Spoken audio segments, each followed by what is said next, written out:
les dons ou les grâces d'inspiration. Alléluia.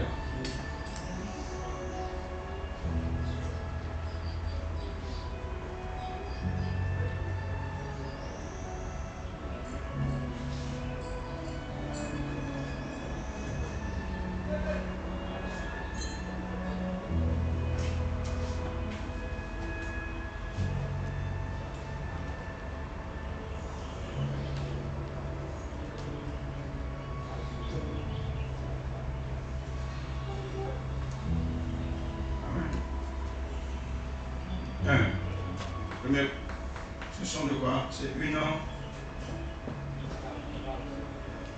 sensation. Comment on écrit sensation? C'est un seul. Sensation, c'est T-I-O-N.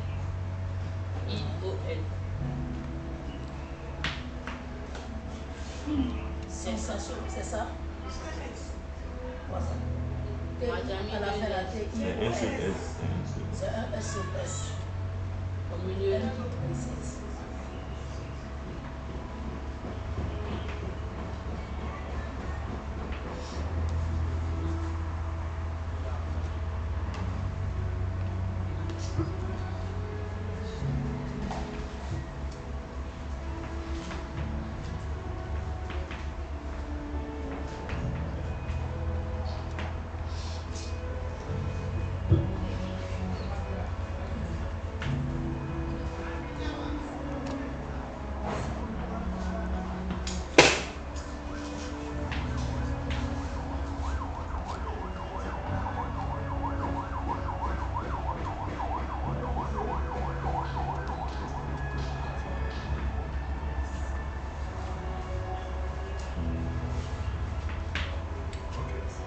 c'est une sensation de l'esprit qui nous conduit dans une direction. Écrivez doucement, répétez pour vous écrire doucement. C'est une sensation de l'esprit de Dieu. Amen. Du Saint-Esprit. C'est une sensation du Saint-Esprit. C'est une sensation du Saint-Esprit qui nous conduit dans une direction. Qui nous conduit dans une direction. Qui nous conduit dans une direction.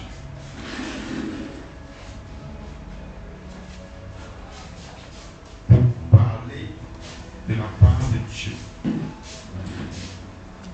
Il nous conduit dans une direction pour parler de la part de Dieu. Amen. Pour des sensations.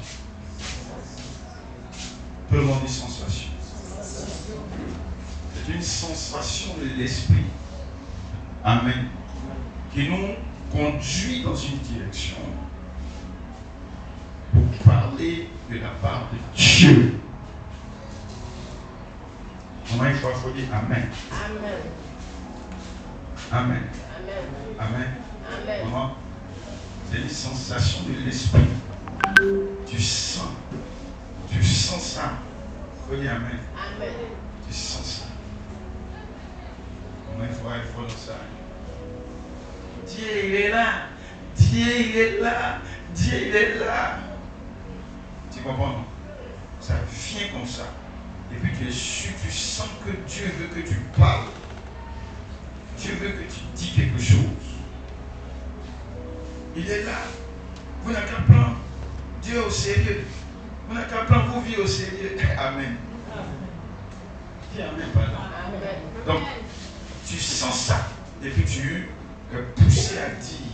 Ça te conduit à dire. Même quand toi tu ne veux pas dire, ça sort. Quand tu ne veux pas parler, là, ça fait quoi? Ça sort quand même. Quand même souvent tu réfléchis, tu dis, si vous m'écoutez, mais ça sort. C'est là.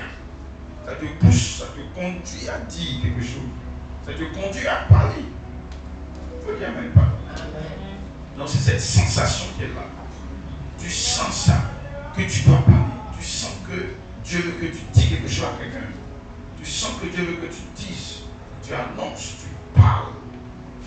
Il faut dire Amen. Amen. Encore. Amen. Alléluia. Amen. Alléluia. Amen. C'est ça. C'est comme ça commence. Dans cette sensation. Amen.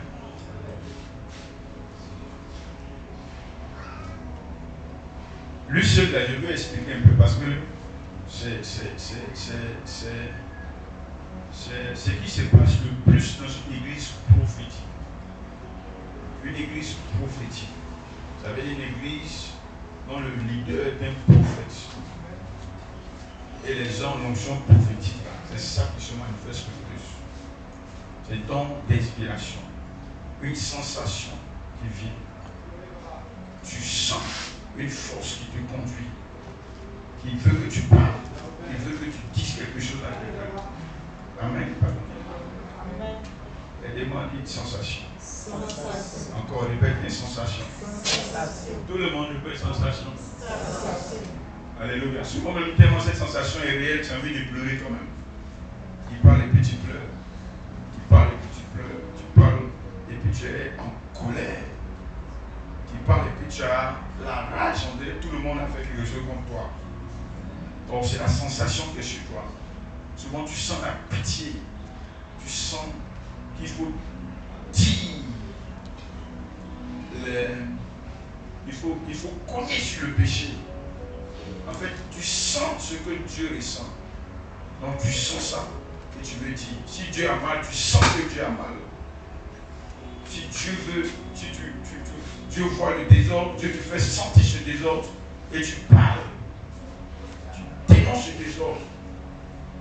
Donc souvent quand tu parles, on a l'impression que c'est toi-même qui es Dieu. Que tu es en train de nous parler. Effectivement, c'est cela. Tu sens ce que Dieu sent et tu parles comme si c'est Dieu même qui a été devant nous pour nous parler. Qui a été devant la personne pour nous parler. Sensation.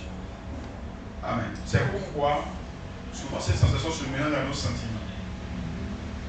Si tu as faim, tu veux déménager la faim dedans. Si on t'appelle quelque chose, tu veux déménager ça aussi dedans. Si tu es triste, tu veux déménager la tristesse dans cette affaire aussi.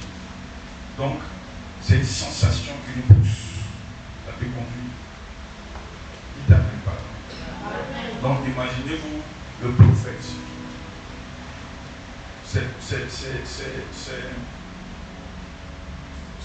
Ces dons-là sont le don de prophétie, le don de parole de diversité des langues, parler en langue, et puis interprétation des langues. L'interprétation des langues, plus que parler en langue, égale prophétie. Ça veut dire que quoi? Quand tu parles en langue, si tu interprètes, tu as prophétisé. Donc, parler en langue plus interprétation égale prophétie. Donc, prophétie et parler en langue et interprétation. Donc, tous les dons d'inspiration sont des prophéties.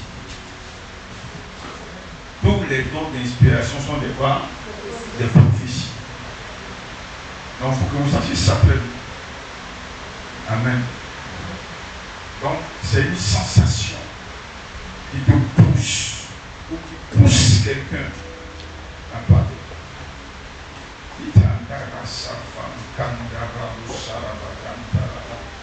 Dis amen. Ça vient comme ça.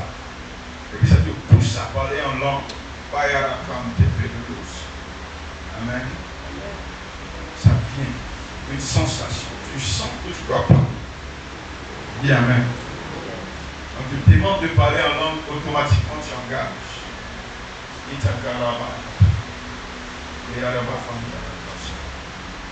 Allons-y, tout le monde. N'ayez pas peur. Le diable ne peut pas se mélanger à la chose de Dieu. Si était vous, tout le monde doit parler en langue. Si tu ne parles pas, on dit parle en langue. C'est que l'homme ne dit pas, il faut parler aussi. Agissez par la foi, n'ayez pas peur. C'est mauvais, il est vous habité. Au nom de Jésus. Quelqu'un dit amen. Amen. Tu peux parler en langue et puis tu es un fouleur. Tu peux parler en langue et puis tu es un impudi.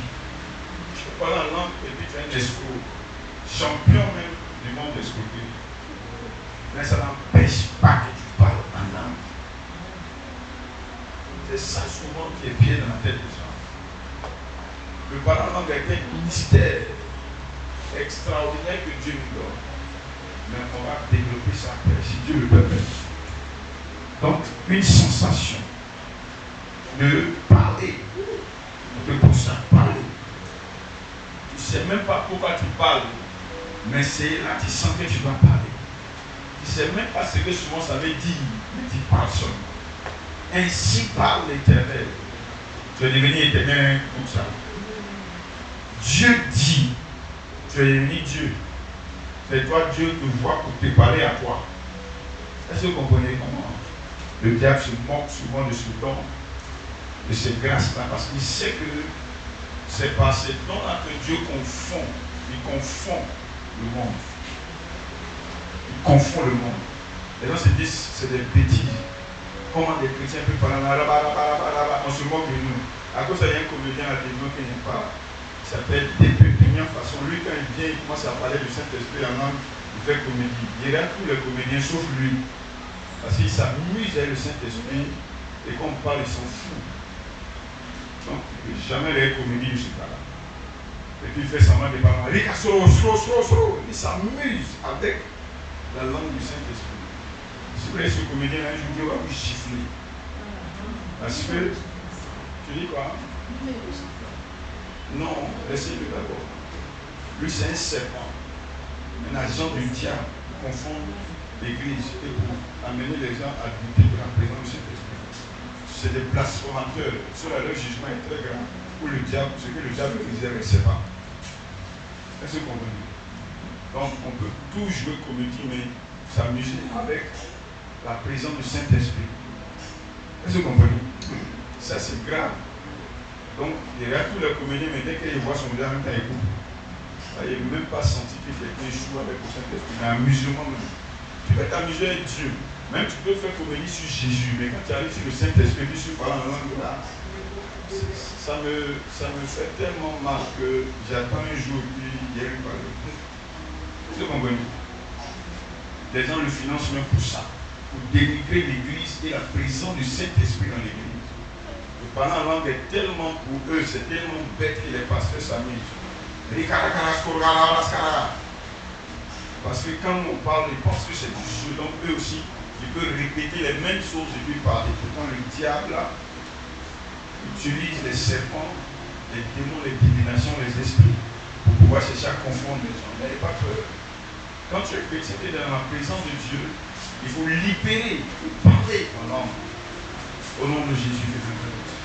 Quelqu'un dit Amen. Il ne faut pas avoir peur de te tromper, ou peur de dire des choses contre Dieu, ou peur d'insulter Dieu. Ceux qui ne parlent pas en langue risquent d'aller tous en enfer. C'est pourquoi quand il y a quelqu'un qui ne parle pas en langue, souvent les vieilles, je ne peux pas parler en langue, vous avez peur de quoi? C'est les démons qui bloquent votre bouche pour vous empêcher de parler en langue. Tous ceux qui ne parlent pas en langue vont aller en enfer. Il faut le faire, il faut parler en langue. Parce que c'est l'une des preuves que le Saint-Esprit est là dans ta vie. Donc souvent, il faut parler beaucoup en langue quand tu es en train de préparer, tu es en train de te laver, quand tu es en train de vendre, quand tu es en train de marcher. Il faut parler en langue seulement. Quand tu parles en langue là, ton esprit, ta lumière devient plus fort.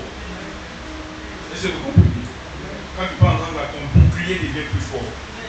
Quand tu parles en langue là, ta joie glorifie. La porte spirituelle s'ouvre. Les portes du diable se ferment quand tu parles beaucoup en langue. Le diable connaît la vérité sur ça. Donc il empêche les gens de parler en langue. Parler beaucoup en langue. Tu te réveilles le matin, tu t'en vas au travail, tu es en train de préparer, tu es en train de manger. Au lieu de même chanter les chansons des chrétiens inutiles, au lieu de chanter les chansons des chrétiens, mieux vous parler en langue. Pas avoir l'habitude de chanter des chansons que tu entends à la radio, à la télévision, c'est pas sur internet. Il y a des artistes là, eux chantent pour gagner leur argent. Pourquoi il faut parler en langue? Pour développer ton intelligence, ça te permet d'être plus intelligent, plus sage. Ça te permet de pouvoir attirer l'onction de Dieu sur toi quand tu parles en langue. Donc le diable sait que ce don-là est tellement important qu'il ne compte pas ça dans la vie des chrétiens. Ou qu'on ne parle pas en langue. Si tu parlais en langue, tu allais voir tous les sorciers de ta famille. Parce que quand tu parles en langue, tu parles en langue, tu parles en langue, tes yeux vont s'ouvrir. Si tu fais, tu te mets à parler en langue pendant 1 heure, 2 heures de temps, Tu parles pendant 2 heures, après tu t'assois, puis tu fermes tes yeux. Il faut essayer d'avoir. Tu vas avoir des visions claires sur quelque chose. Essaye. Tu peux parler en langue pendant 2 heures, puis tu dors. Il faut dire non, tu vas dormir, pourquoi quelque chose. Tu vas voir ce qui va se passer. Tu vas ouvrir tes yeux. C'est un don spécial. Et ce qui est bien, c'est quoi? C'est qu'on dit quand tu parles en langue, tu parles à Dieu. Et tu dis des mystères à Dieu. Donc tu parles selon la volonté de Dieu. Et tu pries dans la volonté de Dieu. Donc le parler en langue est une prière. On dit, tu ne sais même pas ce qu'il faut demander. Donc quand tu parles en langue, c'est comme si tu étais de prier selon la volonté de Dieu. Au lieu de prier, et puis ta prière, même les diaboliques, mieux vaut parler en langue. Tu avais tu veux prier pour ton mariage.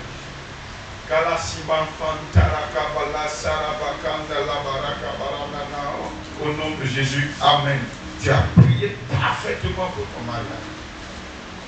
Plutôt que de dire, Seigneur, je recommande mon mariage. Seigneur, agis. Seigneur, protège mon mariage. Quand tu as parlé en langue, tu as prié pour ton mariage et tu as prié selon Dieu. Dans sa volonté parfaite. C'est ça, l'un des mystères de parler en langue. Donc le diable combat cela. Dis Amen.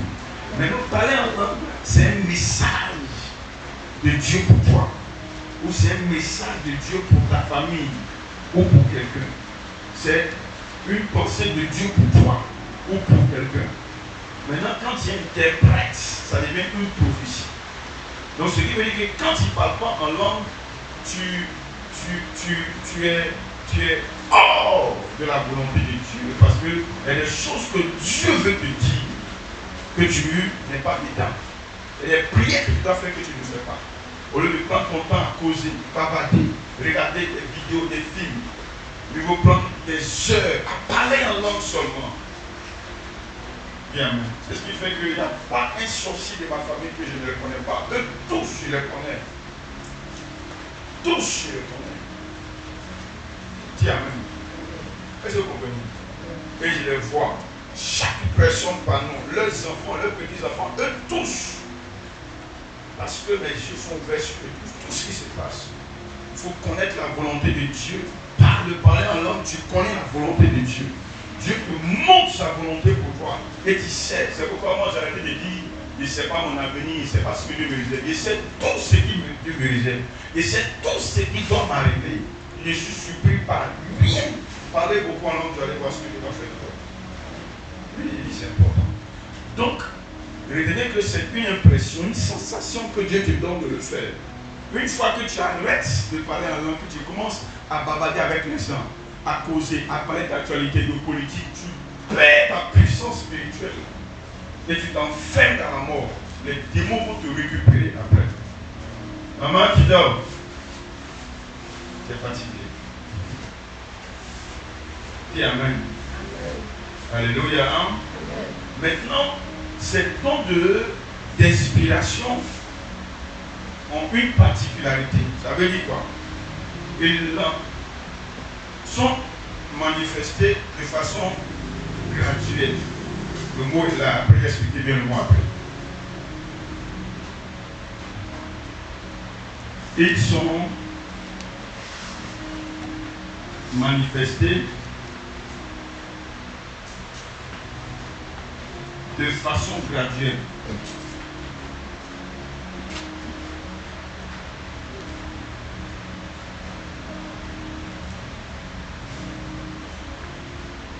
Ça veut dire quoi? Ça veut dire que ça évolue. Ça évolue comme escalier.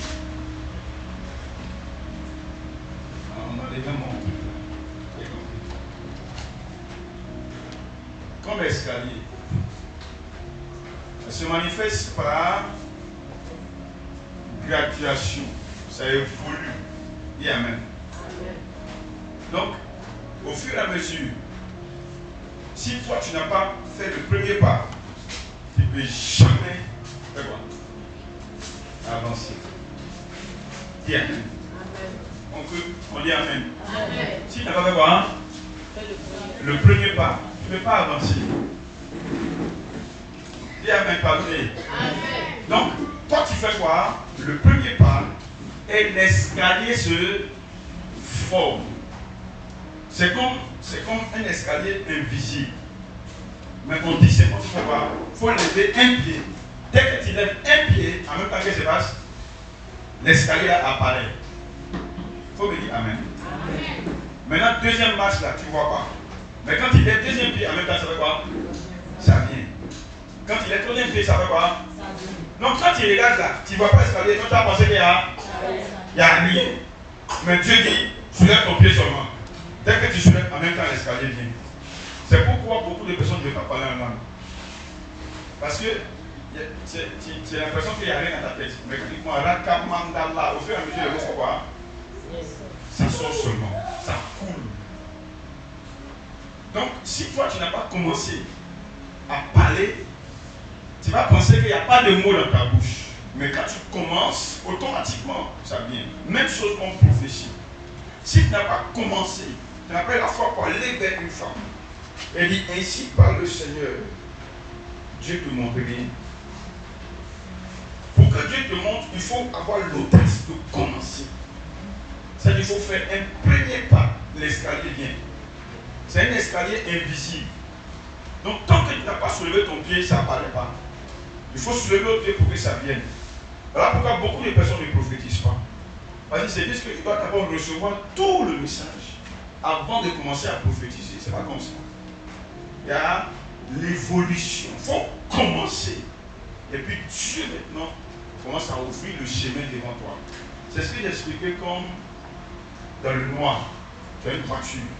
La voiture n'éclaire pas sur 1 kilomètre. La voiture éclaire seulement que à quelques mètres, 20, 30 mètres. Donc, au fur et à mesure que tu fais quoi? Tu avances dans le noir, la lumière éclaire pour avancer. Donc, petite lumière, ça te fait aller loin. C'est la même chose qu'on les dons d'inspiration. Il faut commencer à parler. Et la langue coule. Tu ne sais pas ce que tu vas dire après, mais quand tu commences, ça suit. Et au fur et à mesure que tu continues, ça vient seulement. Ça vient seulement. Ça vient seulement. Ça vient seulement. Et donc, Dieu veut que toi tu commences. Et lui, il fait quoi? Il vient t'accompagner. C'est comme quelqu'un qui est assis et dit allons. Il veut dire, mais laisse-moi partir. Il dit non, il faut commencer à marcher et te suivre. Tant que toi tu ne fais pas quoi? Tu ne commences pas à marcher. Lui, il est assis, il t'attend. Dieu est là, l'onction est là, sa présence est là, mais c'est nous il attend. Quand tu as la foi pour te lever, tu commences net, lui il engage. C'est pourquoi le don de prophétie ne se manifeste pas pour beaucoup de personnes, parce qu'ils attendent d'abord que Dieu n'a qu'à quoi? N'a qu'à leur donner tout le message avant de commencer. Ainsi par le Seigneur. Non, c'est pas comme ça, ça marche. Ça marche pas de façon graduelle. Parce que Isabelle, il faut dire Amen. Et tu gifles. Alléluia. Dis Amen. Donc, maintenant, de façon graduelle, là, non. Ça fait comme un mot. Ça vient souvent par un mot.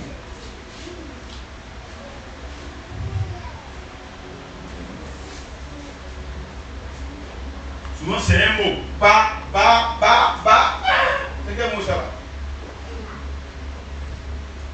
Quand il parle non, souvent ça vient moins. Ba. Il faut avoir le courage de dire ba.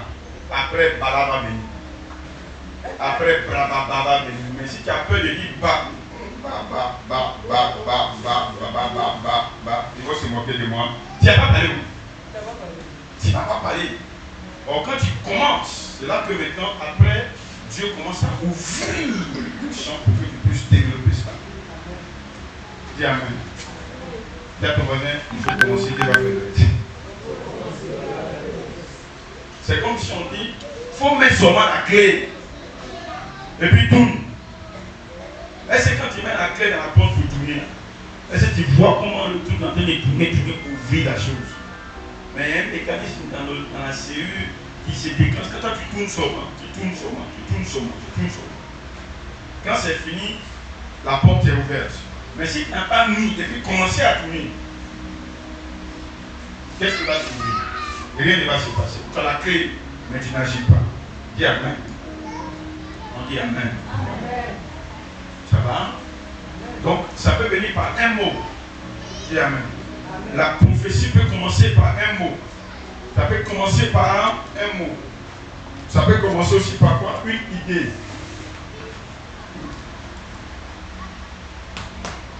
Ça peut être une idée. Ça peut être une pensée.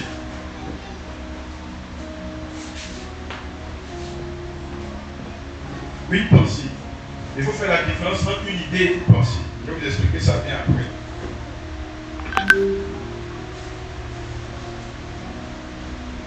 Amen. Ça peut être une pensée.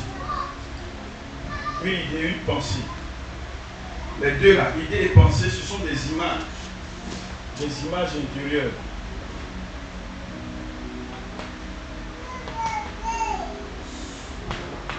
Des images à l'intérieur de nous, des pensées, des idées qui se manifestent en toi. Amen. Amen. On dit Amen, Amen, Amen, Amen. Amen. Amen.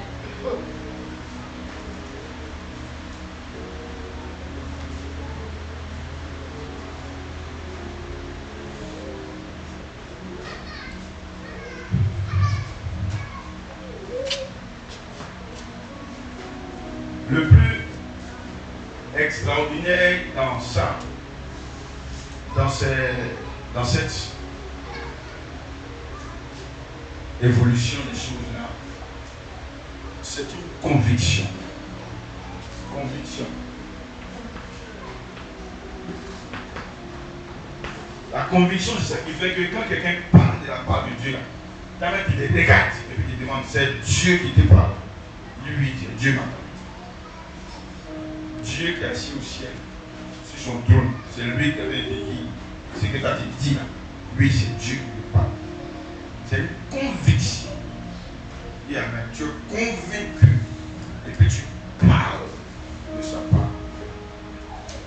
C'est bizarre parce que on ne sent pas, on te voit toi, un menteur, un homme charnel. Toi qui prends crédit, tu ne rembourses pas. Dieu est en train de te parler. Toi qui n'as même pas eu une vie de prière, Dieu est en train de te parler. Dieu te parle. Mais toi seul, tu es quoi? Tu es convaincu. Tu es convaincu que Dieu est en train de te parler. Tu reçois ça avec conviction. Tu es convaincu de la parole de Dieu. Quelqu'un dit Amen. Amen. Dis Amen. Amen. Alléluia. Amen. Ton d'inspiration.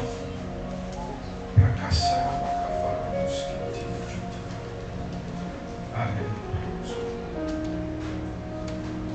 Il y a beaucoup de choses à dire, mais c'est le vendredi qu'on va développer ça, dans la retraite spirituelle. Le dernier ici qu'on va ajouter, les dons de révélation, d'inspiration se manifestent.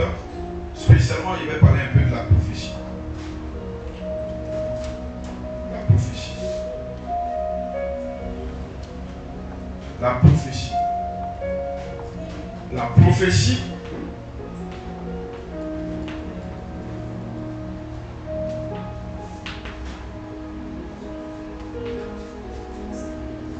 La prophétie.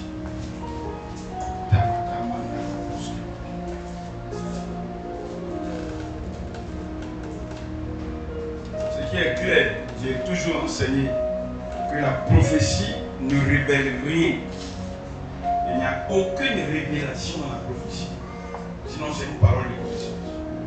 Ce don de prophétie est un don de prophétie. Il n'a rien à voir avec une parole de connaissance qui révèle. La prophétie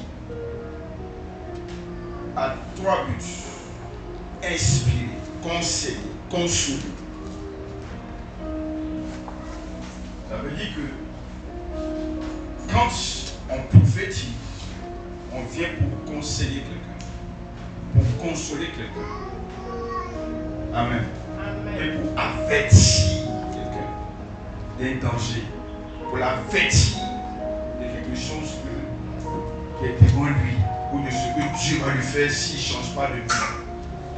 Est-ce que vous comprenez? Amen. Donc tu peux ne même pas savoir ce que la personne a fait et puis Dieu t'a envoyé pour lui merci. Alléluia. Et tu viens. Si tu ne changes pas de vie, à la mort devant, Dieu va te punir. Est-ce que vous comprenez?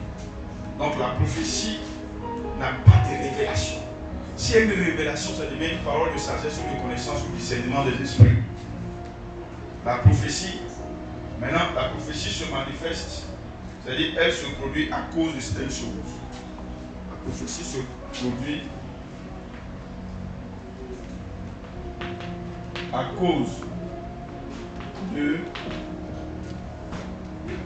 suivez-moi ça pour que ça vous aide. Avec une église prophétique là, c'est ces choses-là qui se manifestent. On dit il y a prophétie parce qu'il y a une vision qu'on voit.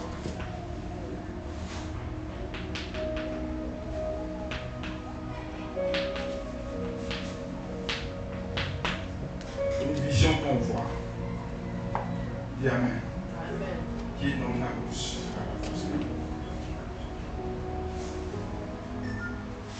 Une vision qu'on voit. Amen. Amen. Alléluia. Amen. La prophétie, quand il y a une parole de Dieu qu'on entend.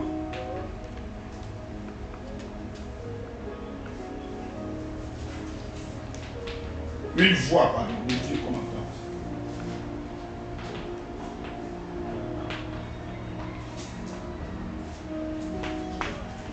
Amen. Tu peux entendre la voix de Dieu, entendre une voix de Dieu.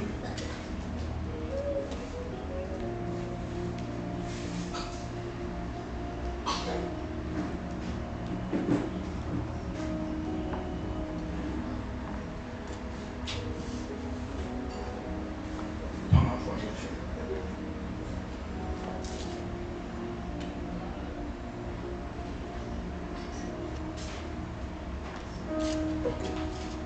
Une forte impression.